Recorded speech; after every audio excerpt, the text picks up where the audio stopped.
Nagising ka isang umaga, ang lakas ng ulan. Pagtingin mo sa labas, parang may bagyo. Tapos narinig mo yung mama at papa mo nanonood ng balita. Biglang in-announce na walang pasok. Tuwa ka kasi hindi ka papasok sa school. Sabay-sabay kayo uminom ng gatas ng mga kapatid mo. Nanood kayo ng paborito niyong cartoons. Tapos humigop kayo ng mainit na sabaw.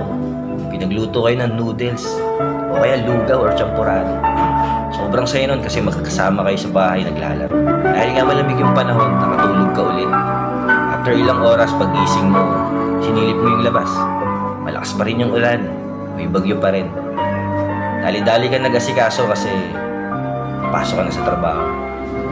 20 years na pala yung nakakalipas. Alaala na lang pala yung lahat.